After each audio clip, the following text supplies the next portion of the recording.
Le coup de départ fendit l'air comme un cri étouffé, et la balle s'envola droit vers le soleil couchant, laissant Maël figé, le cœur battant à tout rompre. Victor, penché sur lui, son souffle chaud contre son oreille, murmura « Tu vises mal, mais ton âme, elle, est impeccable. » Et dans cet instant suspendu, Maël comprit que ce cours de golf n'était qu'un prétexte pour une chute libre vers l'inconnu ou une chute nommée désir. Les rues de Deauville s'étiraient comme des rubans de sel marin sous le soleil doux, et Maël roulait sa vieille Peugeot cabriolet le long de la côte normande, les fenêtres baissées pour laisser l'iode imprégner sa peau. Il avait 32 ans, un appartement haussmannien à Paris qui puait l'ennui des tableaux financiers et des dîners solitaires, et cette soudaine envie de golf un caprice absurde, né d'un article dans Le Monde sur les bienfaits de l'herbe verte pour l'âme tourmentée. Pourquoi pas, s'était-il dit, en réservant en ligne ce cours privé au golf de Deauville, un sanctuaire chic où les bourgeois normands soignaient leurs frustrations. Il n'avait jamais tenu un club de sa vie, mais l'idée d'un espace ouvert, loin des néons parisiens, l'attirait comme un aimant. Et puis, il y avait cette photo du coach sur le site, un homme aux yeux verts perçants, aux épaules larges moulées dans un polo blanc, un sourire en coin qui promettait plus que des leçons de swing.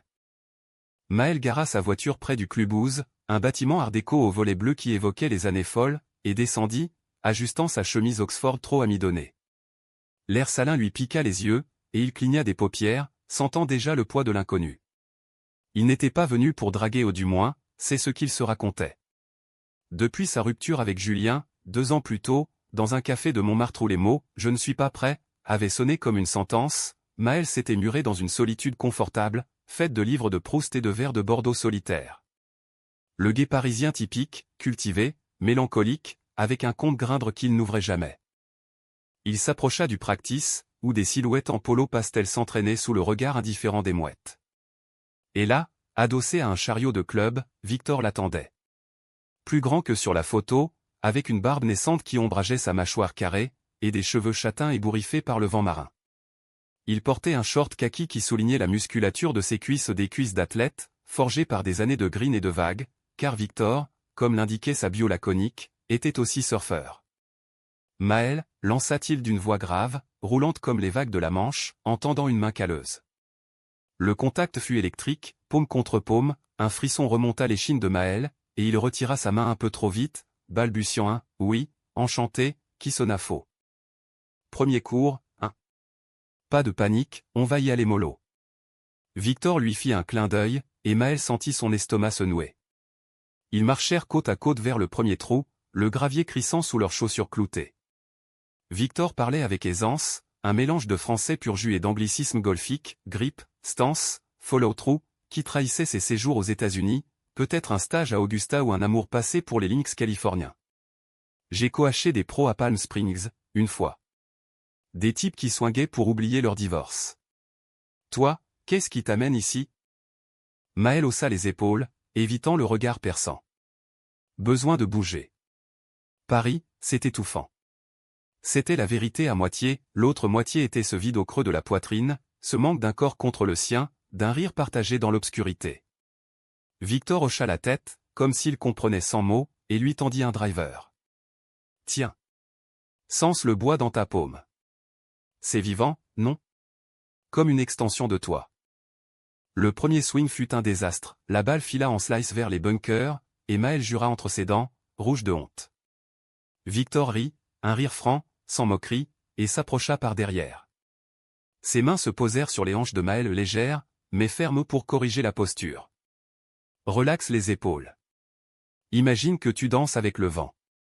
Le corps de Victor était chaud contre son dos, une présence solide, musquée d'eau de Cologne boisée et de sel. Maël retint son souffle, le cœur cognant comme un tambour. Était-ce le vent, ou la proximité qui faisait frissonner l'air? Le deuxième swing envoya la balle en ligne droite, un vol parfait qui atterrit à 30 mètres. Bravo, s'exclama Victor, et dans l'euphorie, il serra Maël dans ses bras une accolade virile, mais qui dura une seconde de trop, leurs torses pressés l'un contre l'autre. Ils passèrent l'après-midi ainsi, swing raté, rires essoufflés, et ses regards volés qui s'attardaient. Victor racontait des anecdotes de son enfance à Trouville, orphelin élevé par une grand-mère couturière, ses voyages en Amérique, où il avait appris que l'amour, comme le golf, était une question de timing. J'ai failli rester à New York, une fois. Pour un mec. Mais la mère m'a rappelé. Sa voix se teinta de regret, et Maël, curieux malgré lui, osa demander « Et maintenant ?» Victor esquiva, avec un sourire en coin « Maintenant, je swing. » Au crépuscule, alors que les ombres s'allongeaient sur les fairways, ils s'assirent sur un banc face à la mer, une bière fraîche à la main ou une tradition, selon Victor. Le soleil plongeait dans l'Atlantique, peignant le ciel en orange et violet, et Maël se surprit à parler de Julien, de cette trahison qu'il avait laissé briser, de son job en banque où les chiffres étouffaient les rêves. Victor écoutait, les yeux fixés sur l'horizon, sa cuisse effleurant celle de Maël par accident ou pas. L'amour, c'est comme un putt, il faut viser juste, mais accepter le rebond. Puis, dans un geste inattendu, il posa sa main sur le genou de Maël, un contact brûlant qui fit naître une étincelle. « Et toi, Maël, tu rebondis comment ?» La question plana, lourde de sous-entendus, et Maël, le cœur en feu, ne retira pas sa main. Au lieu de cela, il se pencha, leurs lèvres se frôlèrent dans un baiser hésitant, salé par la mer. Victor répondit, d'abord doucement, puis avec une urgence qui fit basculer le monde. C'était inattendu, ce baiser sur un banc de golf, sous les yeux indifférents des goélands. Mais c'était vivant, enfin. Ce soir-là, de retour à son hôtel, Maël ne dormit pas. Il repensait à la courbe des lèvres de Victor, à la promesse d'un corps nu contre le sien. Il envoya un message, « Merci pour la leçon. » Et pour le reste. La réponse arriva instantanée, demain, même heure. Prépare-toi à swinger pour de vrai. Un sourire illumina l'écran, et Maël s'endormit, le cœur gonflé d'un espoir fragile. Les jours suivants fusionnèrent en un tourbillon de green et de nuits volées. Victor annula d'autres cours pour lui, et ils exploraient Deauville comme des amants secrets, dîner aux chandelles dans des bistrots aux huîtres fraîches, promenades nocturnes sur la plage où les vagues léchaient leurs pieds nus. Victor était un feu d'artifice, passionné, imprévisible, avec des cicatrices invisibles qu'il laissait entrevoir dans les silences. J'ai perdu mon frère, il y a 10 ans. Cancer. Le golf m'a sauvé.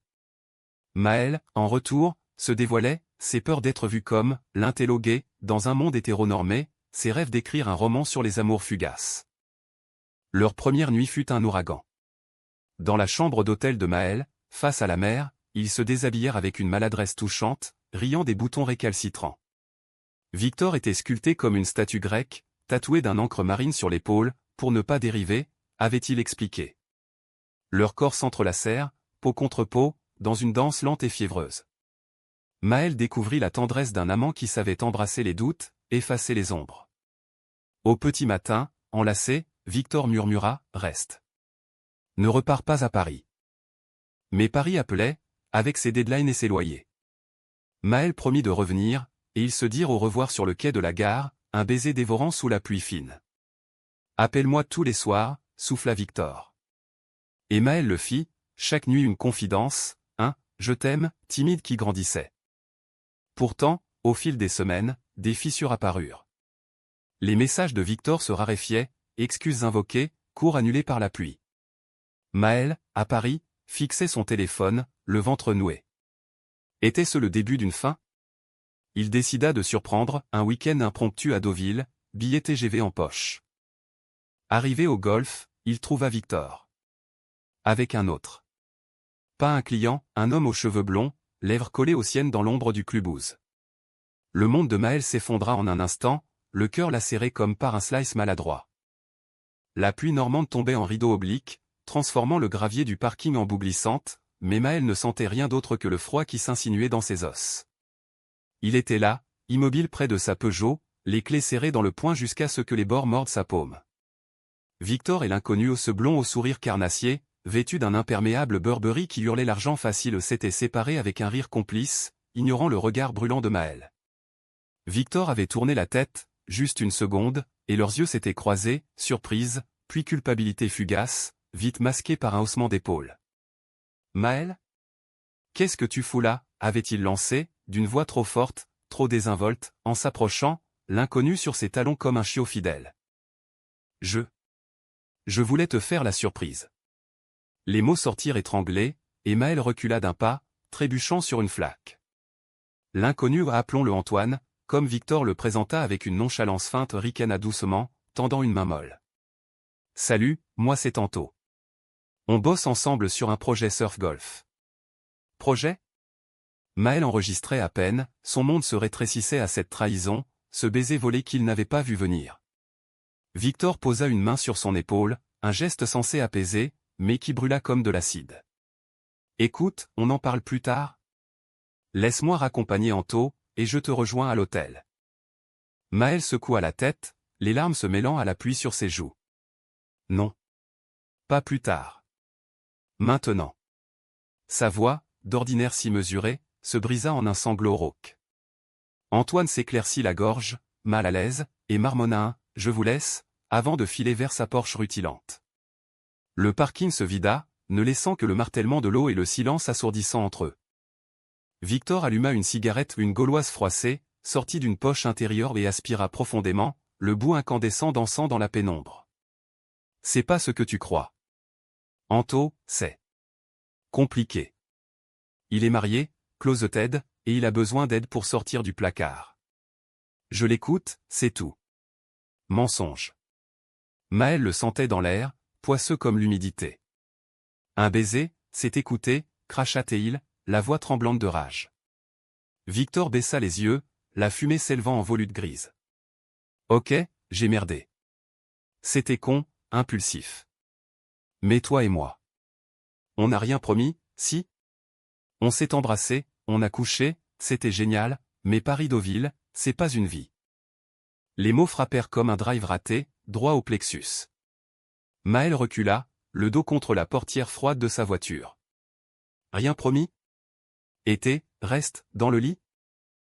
Je t'aime, au téléphone ? Victor écrasa sa cigarette sous son talon, le geste sec, presque violent. J'étais dans le moment. Toi aussi. Ne fais pas de ça un drame shakespearien.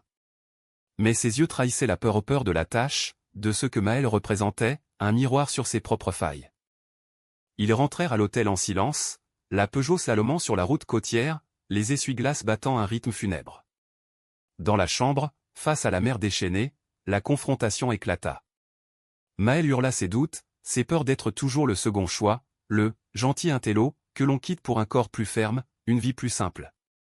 Victor, dos au mur littéralement, adossé au papier peint fleuri, se défendit d'abord avec colère, « Tu sais rien de ma vie. J'ai vu des mecs se briser sur les greens, des amours qui finissent en birdie raté. Anto, c'est pas toi, mais il me rappelle pourquoi je reste seul. » Puis, la voix se brisant, il avoua une ex-amoureuse toxique, des années de thérapie à Caen, et cette peur viscérale de l'engagement, héritée d'un père absent et d'un frère perdu.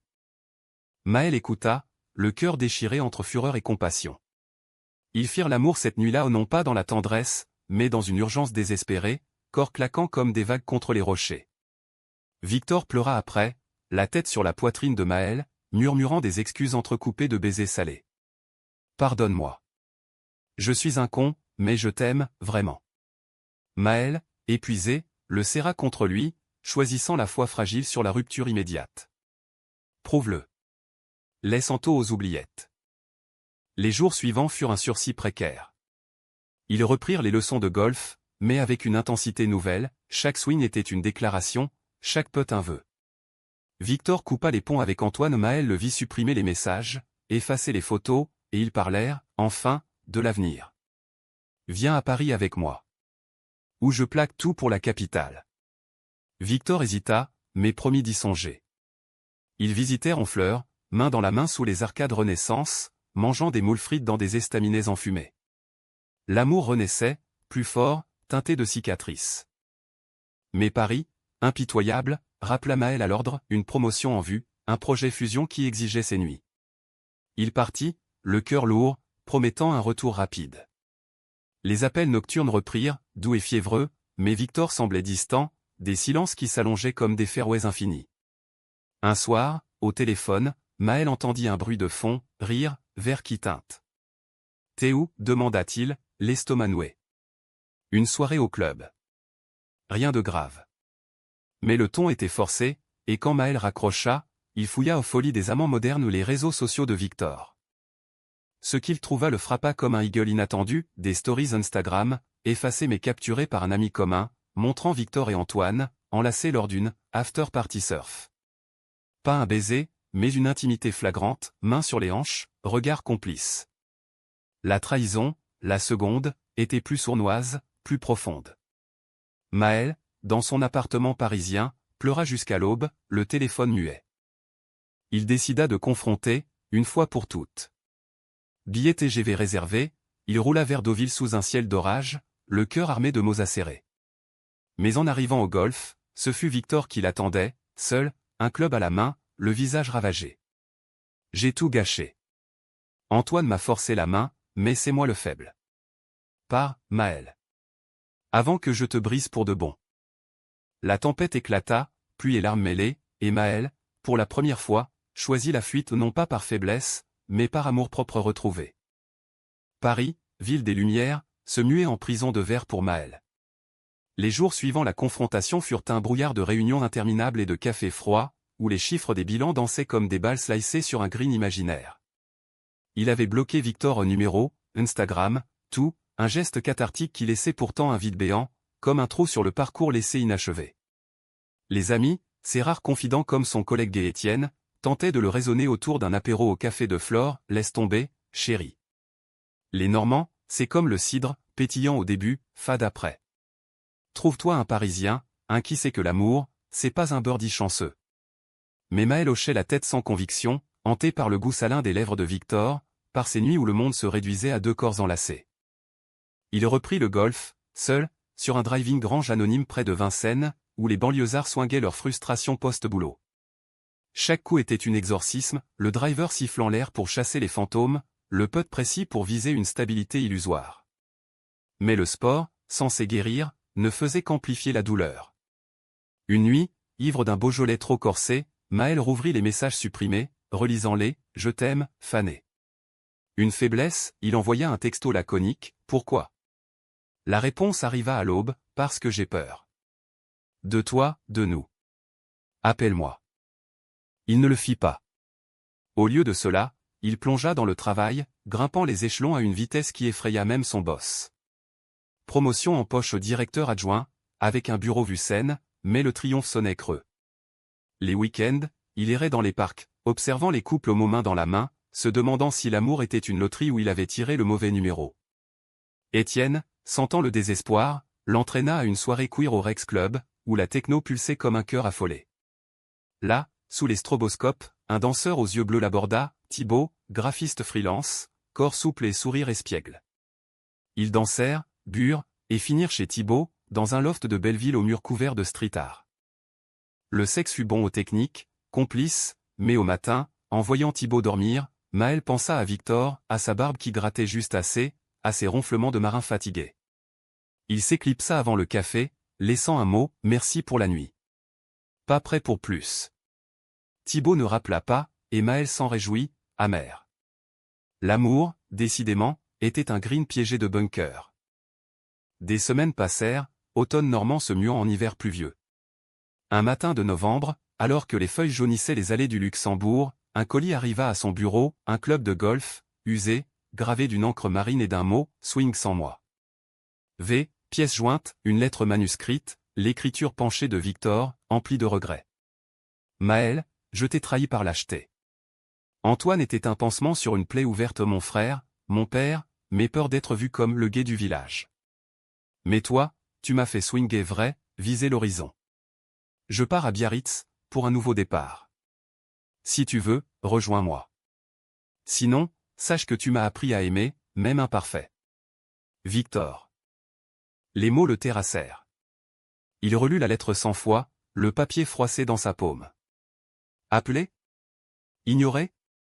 Le dilemme le rongeait, jusqu'à ce qu'une grippe le cloue au lit, fièvre et cauchemar de greens inondés. Dans son délire, il vit Victor, seul sur la plage, brisant ses clubs contre les vagues. Réveil brutal, il acheta un billet pour Biarritz, impulsif, le cœur en bandon. Le vol fut court, mais l'attente interminable. Biarritz, avec ses falaises basques et ses vagues furieuses, était un autre monde, surf et luxe, où Victor coachait désormais dans un club huppé face à l'océan. Maël le trouva sur la plage, au crépuscule, enseignant à un groupe de touristes. Victor, bronzé, cheveux plus longs, portait un rash-guard qui moulait ses muscles. Leurs yeux se croisèrent à travers la foule, et le temps s'arrêta un peu de suspendu. Tu es venu. Victor lâcha son élève, s'approchant, la voix rauque d'émotion. Maël, tremblant dans son manteau parisien, hocha la tête. Pour comprendre. Pas pour pardonner. Ils marchèrent le long de la côte, les vagues rugissant leur colère. Victor parla de sa thérapie intensive, de la rupture définitive avec Antoine, un scandale au club de Deauville, où le blond avait craqué, avouant tout à sa femme. J'ai tout perdu, le job, les amis. Mais ça m'a libéré. Toi, Maël, tu étais ma boussole. La confession dura des heures, assis sur un rocher érodé, le vent salé fouettant leur visage. Maël pleura, frappa le sable de ses poings, hurla sa douleur, tu m'as brisé. J'étais prêt à tout, et toi, tu choisissais la facilité. Victor ne nia pas, se contentant de prendre sa main, froide contre la sienne chaude. Je sais. Et je paie. Laisse-moi réparer, s'il te plaît.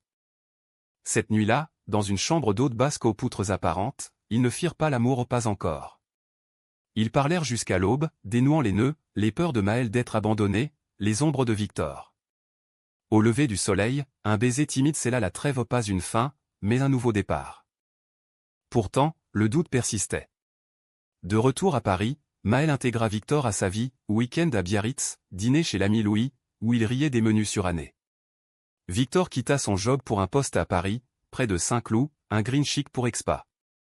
Leur amour fleurit, lent et profond, matin paresseux, soir de jazz au caveau de la Huchette. Mais le passé rôdait, comme une balle dans les hautes herbes. Un soir de printemps, lors d'une réception au club, Antoine réapparut au divorcé, repentant, un verre de champagne à la main. « Victor, on peut parler ?» Maël, à quelques mètres, vit le regard de son amant vaciller. Le cœur serré, il s'approcha, posant une main possessive sur l'épaule de Victor. « Pas ce soir. Il est avec moi. » Antoine s'éloigna, vaincu, mais le mal était fait, la graine du soupçon plantée. L'été revint, torride et moite, transformant Paris en fournaise où les fontaines du jardin des Tuileries exhalaient une vapeur fantomatique.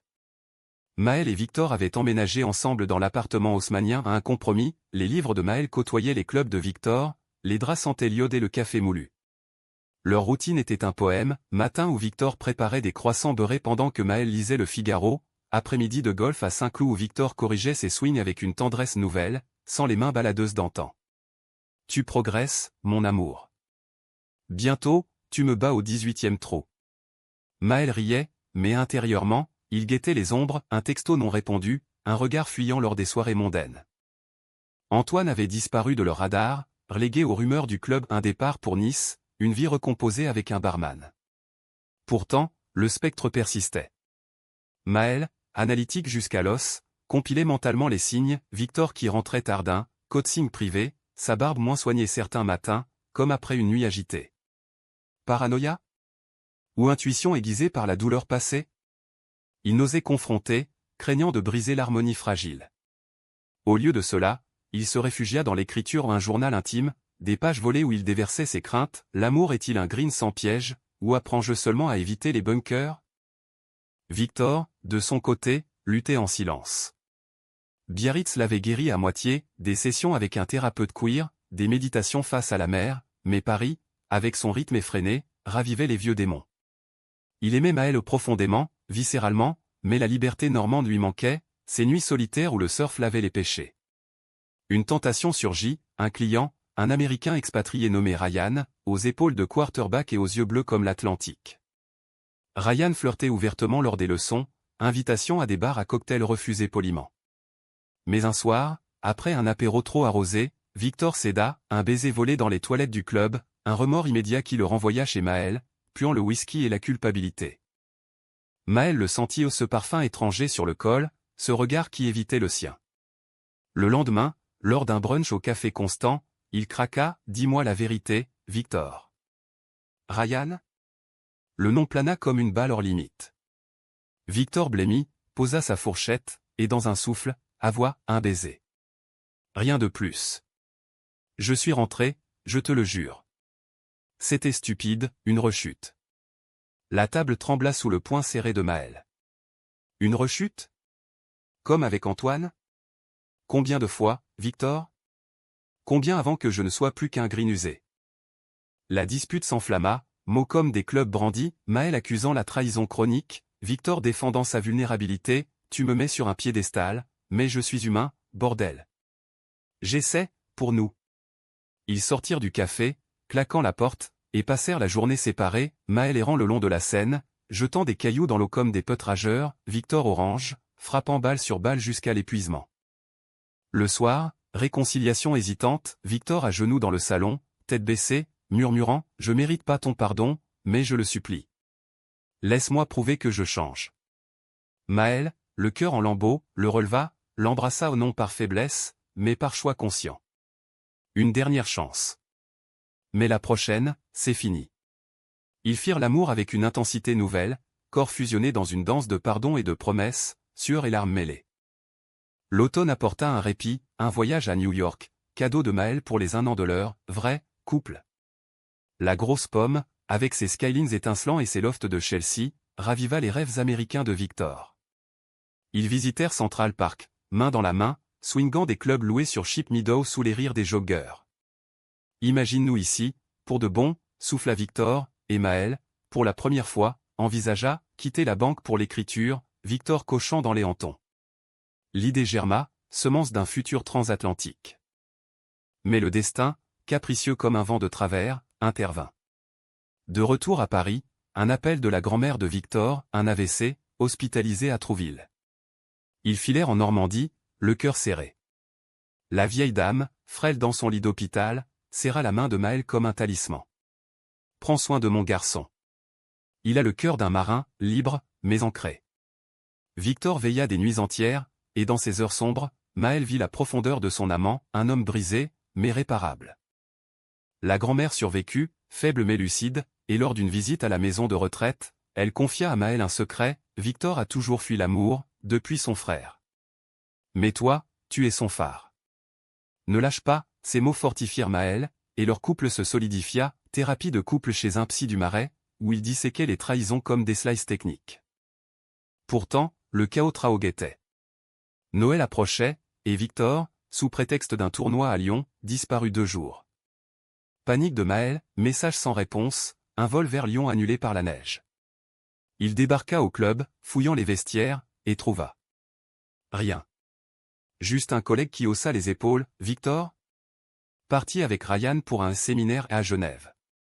Le mensonge s'effondra, Ryan, l'Américain, n'était pas un client isolé, mais une liaison naissante, email découvert sur un ordinateur oublié. La trahison ultime, celle qui brisa le swing pour de bon. Maël, dans la neige parisienne, pleura sous les guirlandes des Champs-Élysées, le cœur en miettes. La neige de décembre enveloppait Paris d'un manteau ouaté, atténuant les klaxons et les cœurs brisés, mais rien ne pouvait amortir la douleur de Maël. Assis sur un banc du boulevard Saint-Germain, face à un café fumant qu'il n'avait pas touché, il relisait les emails des mots crus, passionnés, entre Victor et Ryan, rendez-vous à Genève, promesse de fuite aux États-Unis, laisse-t-on parisien, il te bride. Chaque ligne était un coup de wedge dans la chair, ravivant les cicatrices d'Antoine, de toutes les rechutes. Maël, 33 ans maintenant, se sentait vieux, usé comme un green piétiné par trop de pas hésitants. Il ne rentra pas à l'appartement cette nuit-là. Au lieu de cela, il erra jusqu'à l'aube, les flocons fondant sur ses joues salées, repensant à leur histoire, ce premier baiser sur le banc de Deauville, salé par la mer, les nuits basses où les vagues applaudissaient leurs étreintes, même les disputes, ces feux qui purifiaient. Était-ce de l'amour, ou une addiction au chaos ? Au lever du jour, gris et froid, il prit une décision, confrontation finale, non par espoir, mais par dignité. Victor rentra le lendemain, valise à la main, les ragards cheveux en bataille, yeux cernés comme après un pote manqué au 18e. Il trouva l'appartement vide, les clubs de golf emballés dans un carton, une lettre sur la table, tu as choisi ta liberté, Victor. La mienne commence sans toi. Ne m'appelle pas Maël. Le silence hurla, et Victor s'effondra, sanglotant sur le parquet ciré, réalisant trop tard la perte.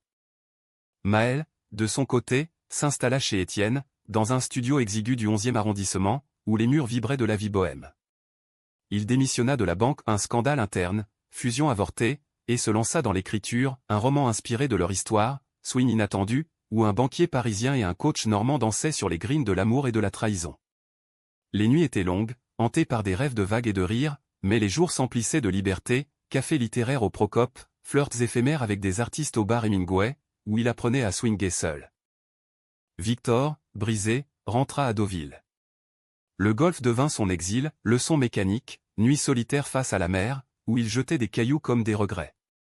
Ryan s'avéra un mirage à un closeted volage, qui disparut après Noël, laissant Victor face au vide.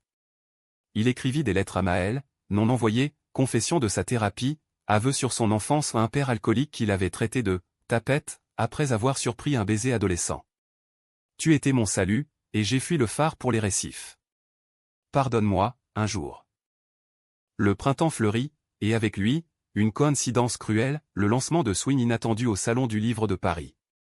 Maël, en costume slim, signait des exemplaires sous les flashs, le cœur gonflé d'une fierté nouvelle.